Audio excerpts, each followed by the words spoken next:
Assalamualaikum warahmatullahi wabarakatuh. Perkenalkan, nama saya Aifa Nurrahma dengan NIM 92286206057 dari kelas 5B. Kali ini saya akan membahas materi tentang perkembangan pada remaja dan bagaimana implikasinya di dalam dunia pendidikan. Perlu diketahui, perkembangan dapat dikatakan sebagai perubahan yang menuju kesempurnaan yang berkaitan dengan psikis dan bersifat kualitatif yang menyatu dalam mutu multifungsi organ-organ jasmania atau penyempurnaan psikologis yang disandang oleh organ-organ fisik. Tugas perkembangan merupakan suatu tugas yang muncul di periode tertentu dalam rentang kehidupan individu, yang apabila berhasil dapat membawa kebahagiaan dan kesuksesan dalam menentukan tugas selanjutnya, sedangkan apabila gagal akan membawa ketidakbahagiaan pada diri individu yang bersangkutan dan menyebabkan penolakan masyarakat dan juga dapat memunculkan kesulitan dalam menentukan tugas berikutnya. Adapun sumber-sumber tugas perkembangan. Yang pertama, tugas yang berasal dari pertumbuhan fisik. Contohnya ketika ada balita yang sudah mulai belajar berbicara dan berjalan. Kedua, kematangan kepribadian. Hal ini berkaitan dengan perubahan atau pertumbuhan sistem nilai dan aspirasi. Misalnya, ada anak SD yang sudah mulai paham dan menyadari adanya perbedaan ras, agama, dan sosial.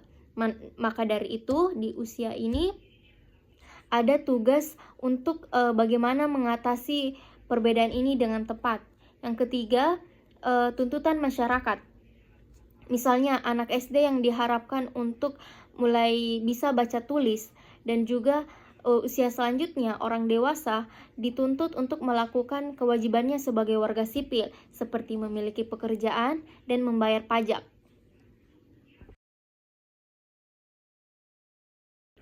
Adapun tugas-tugas dari perkembangan remaja, yang pertama, menerima keadaan fisiknya dan kualitas yang ia punya.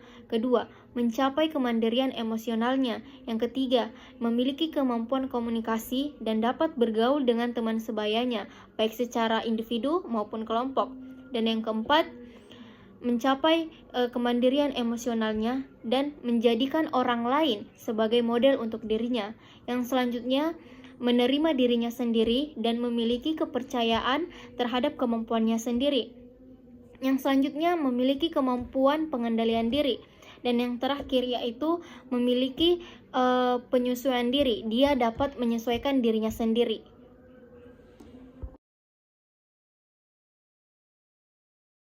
Selanjutnya, menurut salah satu ahli yaitu Putro, menjelaskan bahwa tujuan tugas perkembangan pada remaja dapat diklasifikasikan ke dalam 9 kategori, yaitu pertama, kematangan emosional, kedua, pemantapan minat-minat heteroseksual, ketiga, kematangan sosial, keempat, emansipasi dari kontrol keluarga, kelima, kematangan intelektual, keenam, memilih pekerjaan, ketujuh,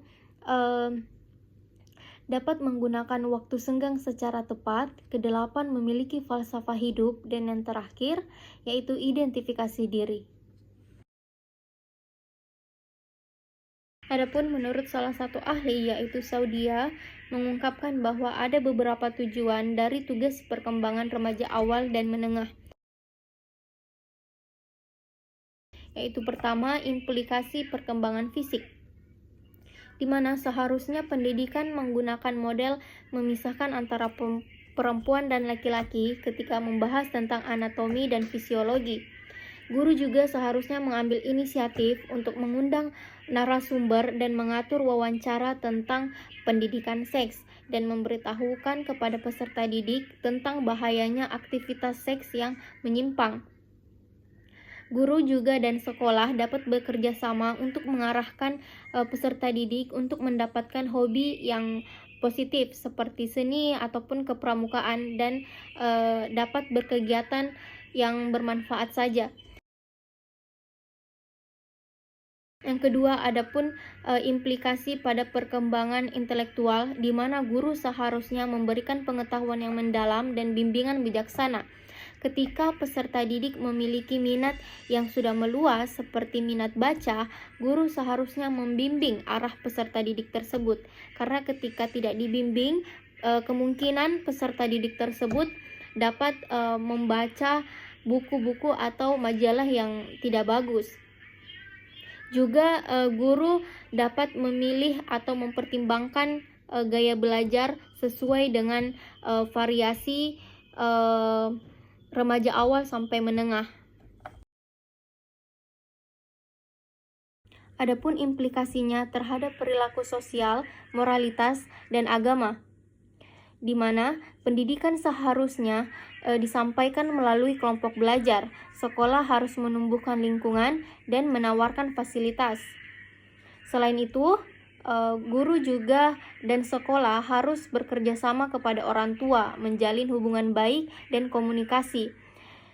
Guru juga perlu memberikan kesempatan kepada anak usia remaja awal dan menengah untuk bisa berperilaku bertanggung jawab dengan memberikan contoh yang baik. Adapun implikasi perkembangan agama pada remaja yang harus diperhatikan pendidik, yaitu pertama, orang tua dan guru harus mampu menjaga kewibawaannya dan menjaga hubungan simpatik dengan peserta ketika menjelaskan mengenai masalah agama. Yang kedua, orang tua dan guru harus mengontrol debatnya secara rasional dan kritis ketika membahas wawasan keagamaan remaja. Ketiga, kegiatan sosial keagamaan remaja harus diperhatikan dan dikendalikan. Yang keempat, kegiatan keagamaan harus menciptakan suasana yang menarik. Selanjutnya, orang tua dan guru harus membimbing remaja seperti mengarahkan atau mendorong remaja dalam mengikuti kegiatan ibadah secara rutin. Dan yang terakhir yaitu orang tua dan guru perlu bekerja sama dalam memantau kemajuan atau pertumbuhan keagamaan remaja. Baik, itulah materi yang telah saya jelaskan. Lebih dan kurangnya mohon dimaafkan. Terima kasih. Wassalamualaikum warahmatullahi wabarakatuh.